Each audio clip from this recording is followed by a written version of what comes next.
왕태교 집사입니다. 역대하 25장 말씀입니다.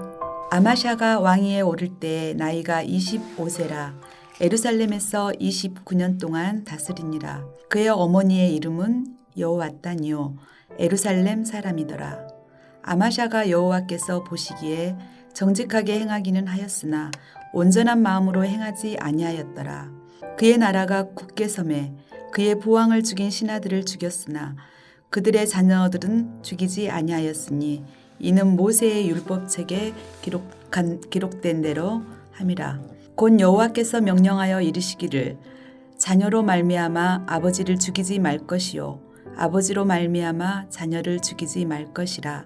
오직 각 사람은 자기의 죄로 말미암아 죽을 것이니라 하셨더라.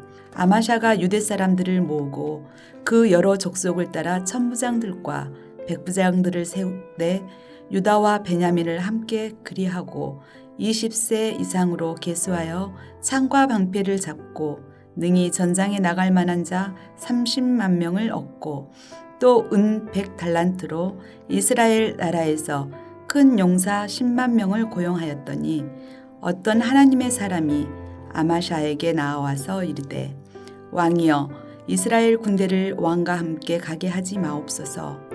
여호와께서는 이스라엘 곧 온 에브라임 자손과 함께 하지 아니하시나니 왕이 만일 가시거든 힘써 싸우소서. 하나님이 왕을 적군 앞에 엎드러지게 하시리이다. 하나님은 능히 돕기도 하시고 능히 패하게도 하시나이다 하니 아마샤가 하나님의 사람에게 이르되 내가 100달란트를 이스라엘 군대에게 주었으니 어찌할까. 하나님의 사람이 말하되 여호와께서 능히 이보다 많은 것을 왕에게 주실 수 있나이다 하니라. 아마샤가 이에 에브라임에게 자기에게 온 군대를 나누어 그들의 고향으로 돌아가게 하였더니 그 무리가 유다 사람에게 심히 노하여 분연히 고향으로 돌아갔더라. 아마샤가 담력을 내어 그의 백성을 거느리고 소금 골짜기에 이르러 세일 자손 10,000명을 죽이고 유다 자손이 또 10,000명을 사로잡아 가지고 바위 꼭대기에 올라가서 거기서 밀쳐 내려뜨려서 그들의 온몸이 부서지게 하였더라. 아마샤가 자기와 함께 전장에 나가지 못하게 하고 둘러 보낸 군사들이 사마리아에서부터 베도론까지 유다 성읍들을 약탈하고 사람 3,000명을 죽이고 물건을 많이 노략하였더라. 아마샤가 에돔 사람들을 죽이고 돌아올 때에 세일 자손의 신들을 가져와서 자기의 신으로 세우고 그것들 앞에 경배하며 분향한지라. 그러므로 여호와께서 아마샤에게 진노하사 한 선지자를 그에게 보내시니 그가 이르되 저 백성의 신들이 그들의 백성을 왕의 손에서 능히 구원하지 못하였거늘 왕은 어찌하여 그 신들에게 구하나이까 하며 선지자가 아직 그에게 말할 때에 왕이 그에게 이르되 우리가 너를 왕의 모사로 삼았느냐 그치라 어찌하여 맞으려 하느냐 하니 선지자가 그치며 이르되 왕이 이 일을 행하고 나의 경고를 듣지 아니하니 하나님이 왕을 멸하시기로 작정하신 줄 아노라 하였더라. 유다 왕 아마샤가 상의하고 에후의 손자 여호아스의 아들 이스라엘 왕 요아스에게 사신을 보내어 이르되 오라 서로 대면하자 한지라. 이스라엘 왕 요아스가 유다 왕 아마샤에게 사람을 보내어 이르되 레바논 가시나무가 레바논 백향목에게 전가를 보내어 이르기를 내 딸을 내 아들에게 주어 아내로 삼게 하라 하였더니 레바논 들짐승이 지나가다가 그 가시나무를 짓밟았느니라. 내가 에돔 사람들을 쳤다고 내 마음이 교만하여 자긍하였도다. 내 궁에나 있으라. 어찌하여 화를 자초하여 너와 유다가 함께 망하고자 하느냐 하나 아마샤가 듣지 아니하였으니 이는 하나님께로 말미암은 것이라. 그들이 에돔 신들에게 고하였으므로 그 대적의 손에 넘기려 하심이더라. 이스라엘 왕 요아스가 올라와서 유다 왕 아마샤와 더불어 유다의 벳세메스에서 대면하였더니 유다가 이스라엘 앞에서 패하여 각기 장막으로 도망한지라. 이스라엘 왕 요아스가 벳세메스에서 여호아하스의 손자 요아스의 아들 유다왕 아마샤를 사로잡고 예루살렘에 이르러 예루살렘 성벽을 에브라임 문에서부터 성 모퉁이 문까지 400규빗을 헐고 또 하나님의 전 안에서 오벳 에돔이 지키는 모든 금은과 그릇과 왕궁의 재물을 빼앗고 또 사람들을 볼모로 잡아가지고 사마리아로 돌아갔더라. 이스라엘 왕 요아하스의 아들 요아스가 죽은 후에도 유다 왕 요아스의 아들 아마샤가 15년간 생존하였더라. 아마샤의 이 외에 처음부터 끝까지의 행적은 유다와 이스라엘 열왕기에 기록되지 아니하였느냐. 아마샤가 돌아서서 여호와를 버린 후로부터 예루살렘에서 무리가 그를 반역하였으므로 그가 라기스로 도망하였더니 반역한 무리가 사람을 라기스로 따라 보내어 그를 거기서 죽이게 하고 그의 시체를 말에 실어다가 그의 조상들과 함께 유다 성읍에 장사하였더라. 하늘에 계신 우리 아버지여, 이름이 거룩히 여김을 받으시오며 나라가 임하옵시며 뜻이 하늘에서 이룬 것 같이 땅에서도 이루어지이다. 오늘날 우리에게 일용할 양식을 주옵시고 우리가 우리에게 죄 지은 자를 사하여 준 것 같이 우리 죄를 사하여 주옵시고 우리를 시험에 들게 하지 마옵시고 다만 악에서 구하옵소서. 대개 나라와 권세와 영광이 아버지께 영원히 있사옵나이다. 아멘.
세상의 영광 다 모여도 언제나 주님은 나의 기여. 주님만 내 맘에 계시오니 영원한 주님 참 귀하셔라. 영원한 주님 내 승리의 주, 하늘의 기쁨을 주옵소서. 어떠한 고난이 닥쳐와도 만유의 주여 소망 되소서.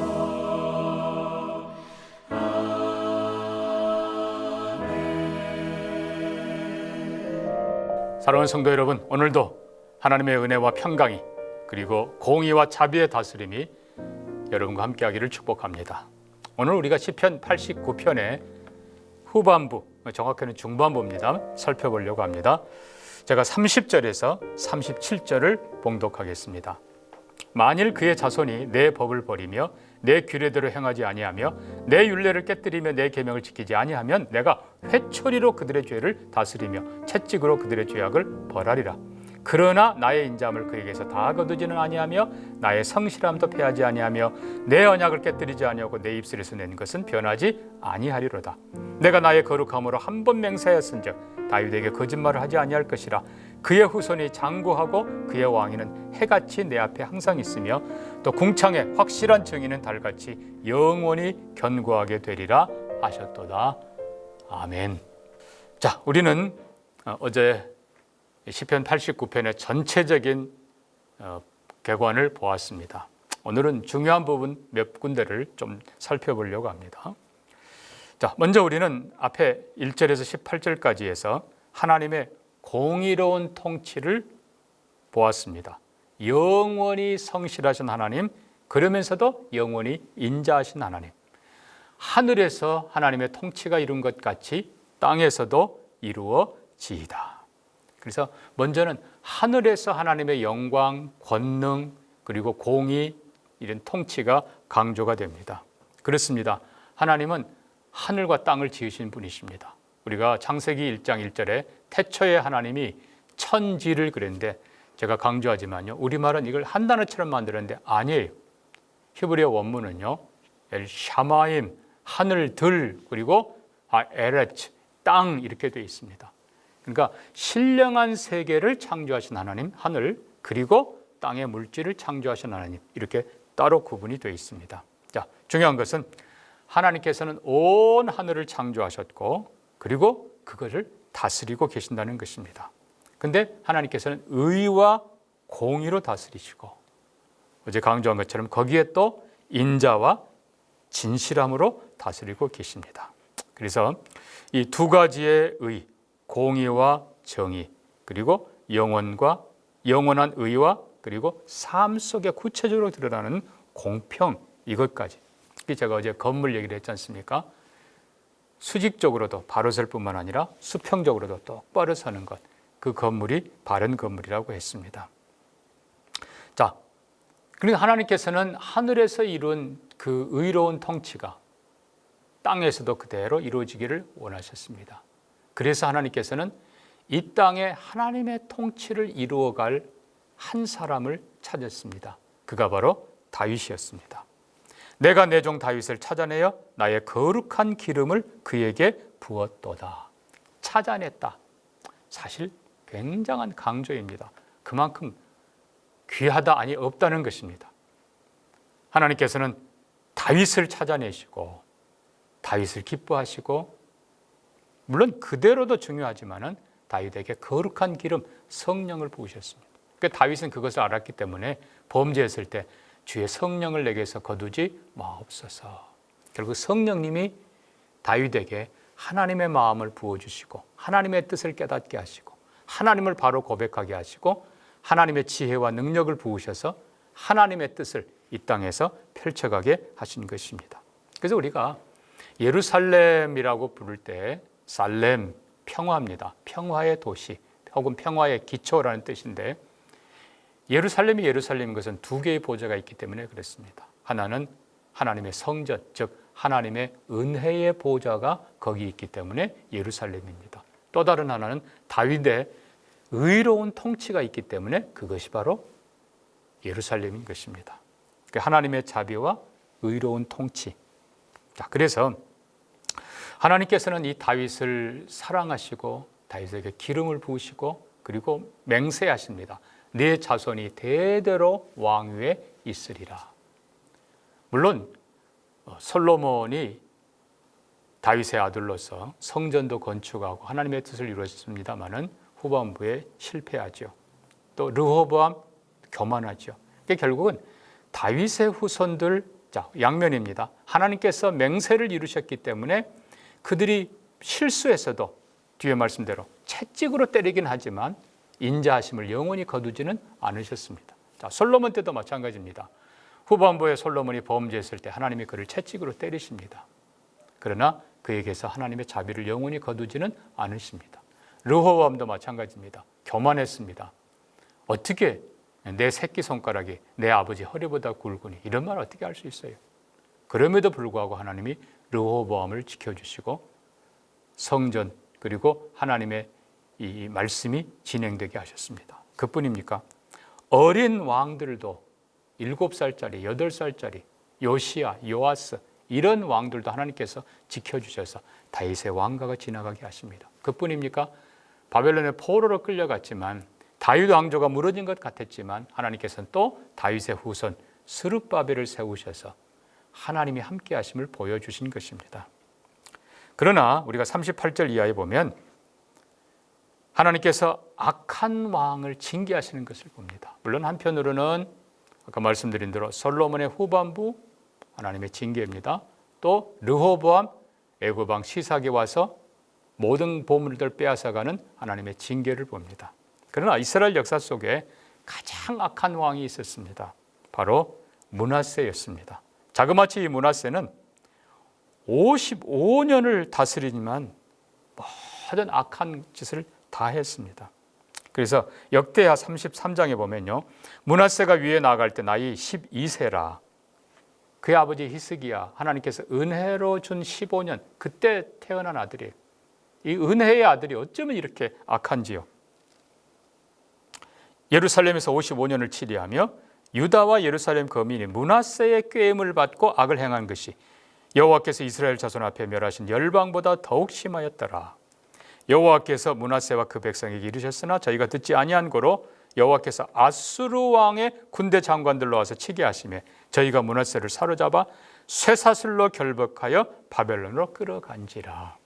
거기에서 므낫세가 하나님 앞에 회개하고 겸손히 기도했을 때 하나님께서 그 기도를 받아주시고 다시 예루살렘으로 돌아와 왕위에 앉게 하셨습니다. 우리가 하나님의 한편으로는 자비를 봅니다. 결국 므낫세를 통해서 그래도 또 다윗 왕의 왕조가 진행이 되고 궁극적으로 메시아 예수 그리스도가 오는 길을 열어가신 하나님이십니다. 그럼에도 불구하고 또 왕들이, 다윗의 후손 왕들이 하나님 앞에 의롭게 섰을 때는 강하게 하시고 그들에게 복을 주시고 열방을 다스리도록 존귀케 하셨지만 반대로 또 범죄할 때는 하나님이 채찍으로 치셔서 그들이 고난의 길을 걷게 하시고 다시 돌아오게 하신 것입니다.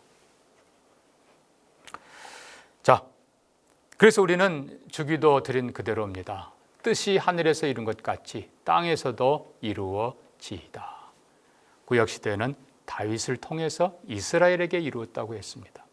그리고 그 다윗을 하나님께서 존귀하게 하셔서 주위에 있는 모든 나라들을 정복하게 하시고 하나님의 이름으로 다스리게 하셨습니다. 이제 신약에 오면 바로 예수 그리스도가 진정한 공의와 진정한 자비, 우리의 죄를 용서하는 구원을 통해서 하나님의 영광의 나라를 펼치십니다. 메시아의 나라, 하나님의 나라.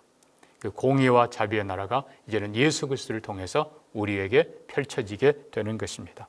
궁극적으로 예수 안에서 다윗에게 하신 내 자손에 대한 모든 예언들, 혹은 영구한, 혹은 승리, 모든 예언들이 다 예수 그리스도 안에서 성취되는 것입니다.